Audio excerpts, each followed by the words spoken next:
Hello and welcome to my tutorial on how to paint a popsicle. We are going to be painting one of those really cool watermelon popsicles where it's green, white, and then red. Excuse me.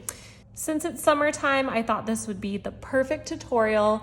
It will be short and sweet and it'll be really fun. So let's get started. The first thing we need to do is sketch out our popsicle. So I have a pencil right here. I'm going to move this for a second. And I'm going to draw very lightly. I'm going to draw darker so you guys can see it, but please draw as light as possible. And I'm just making an arch shape. So those kind of flat popsicles. Sometimes instead of just drawing a hard line, but kind of sketching it out gets you a better result. And then I'm going to come across on the bottom like so. And a popsicle stick.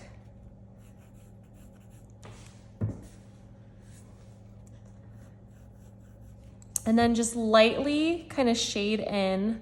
This is gonna be where the green is and where the white is. And then we're gonna have the red. And then popsicles have those two indentations right here. And this is going to help it really look more realistic. Don't worry about it being perfect. And those usually come all the way down here. Okay, we can get started with our first layer. We're gonna mix up some colors. And the first color we're gonna mix up is red. Like I said, my pencil lines are pretty dark, but if your guys's are this dark, you're going to want to lighten them up just a little bit. I'm actually going to grab an eraser really quick because this is going to show through the watercolor if I don't.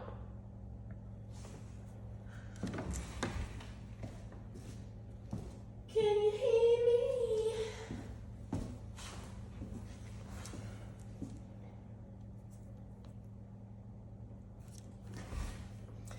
I like to use a gum eraser and I just lightly press it down and pull up. You don't want to scrub watercolor paper or you're going to end up removing that texture, which is so important to make sure that the water soaks in.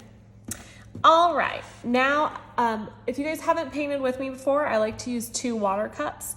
I use one for cool tones and one for warm tones. That way my colors don't get murky. So I'm grabbing the red and mixing it up right now. This is Scarlet Lake with some other junk in it because I'm kind of a messy painter. And we're just going to put down that base layer of color. So this can be pretty diluted with water. Oh, also I'm using a size 6 brush. So the first thing I'm gonna do is I'm just lightly painting in where the red would go. This is a wet on dry technique because our paint is wet and our paper is dry. Really, really light layer. If you guys have never painted with me before, I love to work in lots of layers. It's how I get my paintings to look a little more realistic. Okay, so that's our base layer. And we need our layers to dry before we do anything else to them. We can leave, this part right here is going to be white, so we can leave it there. But we do want to put in the green, and the green's not touching any other wet paint, so we're safe to put that in.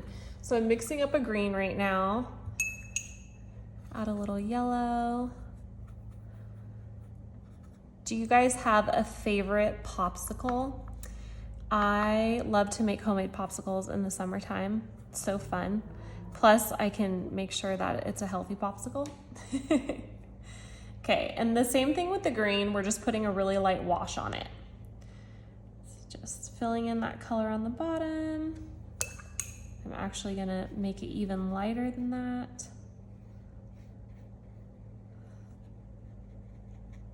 All right. Now we have to let this dry before we do anything else, because if we don't let this dry, what's gonna happen is all of our colors are just gonna bleed together, and that's not what we want. So let this dry, come back, and we'll start painting. Now that our first layer is dry, we are going to come in and we're gonna add the brown in the popsicle stick. Just mix up a kind of beigey brown. This is yellow ochre, the color, and then I'm gonna add a little bit of burnt sienna, and I'm actually gonna add a little blue to mellow it out a little bit. Hopefully we don't get too much green. Maybe I'm gonna add a little red. Okay, that looks better.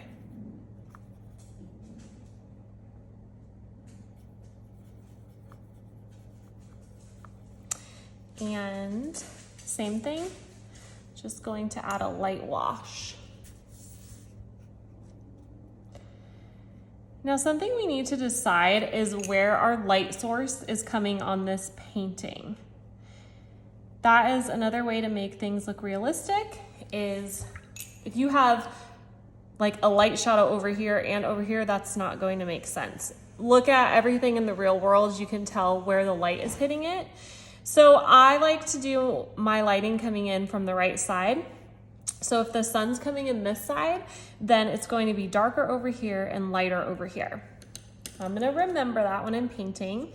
I'm coming in for a second layer with the red, grabbing a little more saturated red, and make sure that your brush isn't dripping paint. That's a little bit too much, but you do want it pretty heavily saturated. And then I'm going to paint along this outer edge. And we can paint over these marks because we're gonna darken them later. And then I'm just putting water on my brush and I'm coming in and touching this.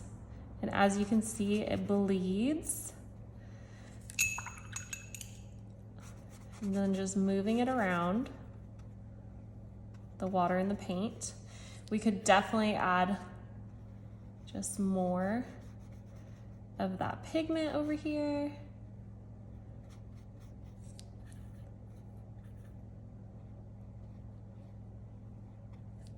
Rinsing off our brush. Now, because our light source is over here, it's okay if this is really light over here, but we want to make sure that it's a lot darker over here. We're not going to do too many layers today. I think about 1 or 2 layers are going to be enough, but you could darken and go like really far with that. But I'm okay with this, so we're going to let this dry,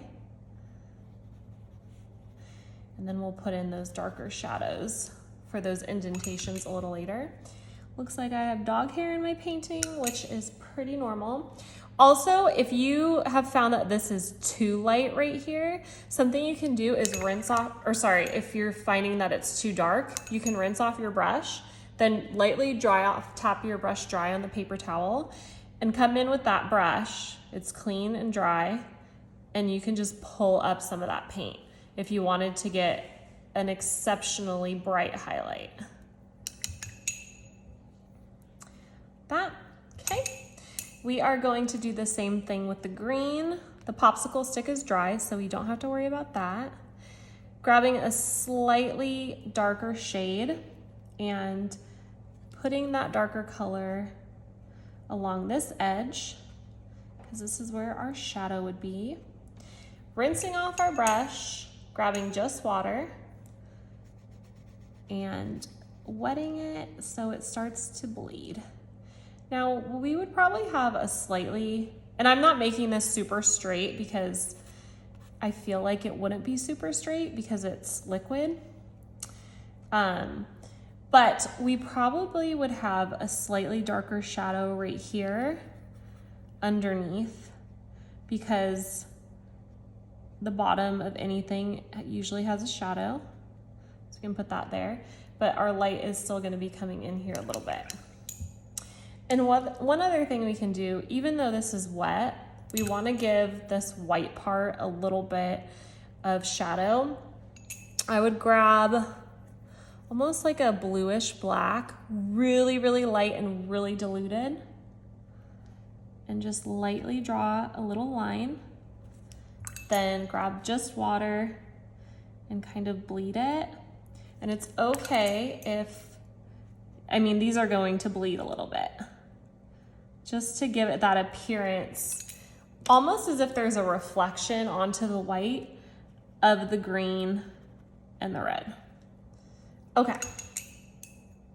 And then the last thing, we could probably do this, but we're just going to do this part right here. Grabbing slightly darker, I'm gonna add a little blue to that brown originally. Painting that line. I did switch to a smaller brush, sorry, I didn't mention that earlier. And then just lightly kind of blending that. Okay, we are going to let this dry and then we'll come in and put more details. Now that our second layer is dry, we want to come in and add some details to those indentations. The indentation is going to have the deepest shadow. That means that we are going to want to make this red as dark as we can without it being like so vastly different from the original color. I added a little bit of a dark blue and I'm going to draw that line along the pencil line, both sides. Make sure that your paint is staying wet. Then I'm rinsing off my brush, adding just water, and blending it in.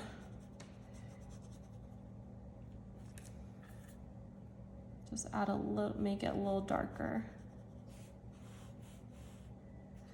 Same thing on this side.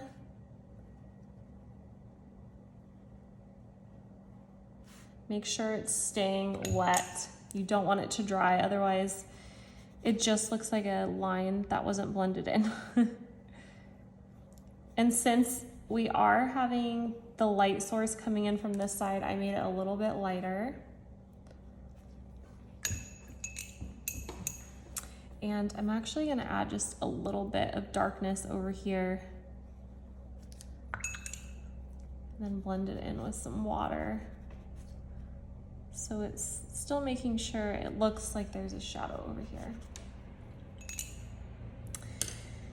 Now for the white part, grabbing a really diluted, kind of grayish, brownish color, and lightly putting a line. This almost looks green. We don't want it to be green.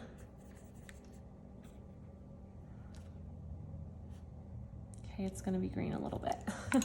Rinsing, and then just lightly blending it. We don't wanna color it in too much.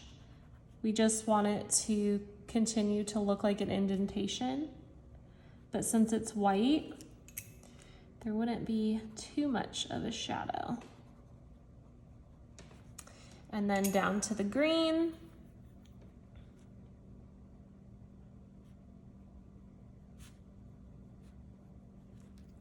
And then just adding the water. And you can always add more paint if it needs it.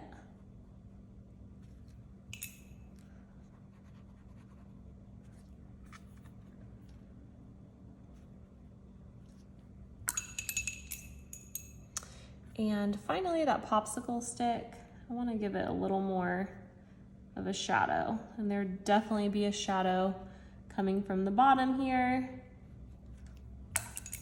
Then just coming in with just water and blending it so there's no harsh lines. We're gonna let this dry one more time and then we're gonna add the cute little watermelon seeds, which are usually like chocolate chips. Okay, now for the final details. Something I saw a little bit while I was drying this was that we really maybe need another shadow here. I'm gonna add a little more of that dark blue to the red and just come in really lightly and draw a line and then blend it in with just water. That looks a little better to me. For some reason, it just wasn't looking that indented. Same thing over here. And I think I'm gonna add just an extra green stroke as well. Not too worried about the white, I don't think. There we go. Okay, maybe just a tiny little something with the white.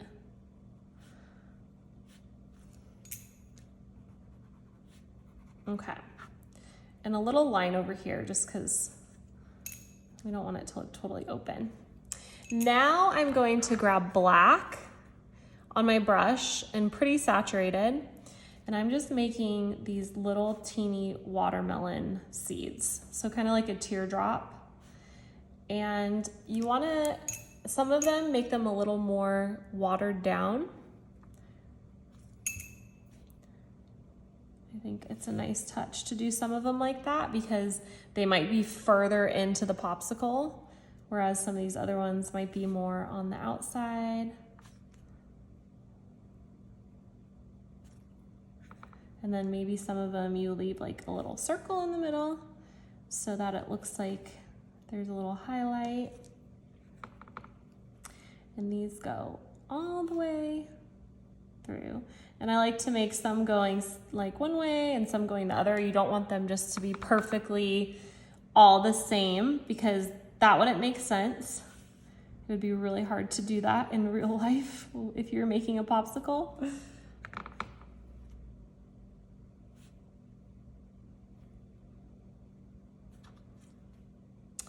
All right, there you have it, our popsicle tutorial. I hope you guys enjoyed this. If you did, please let me know in the comments.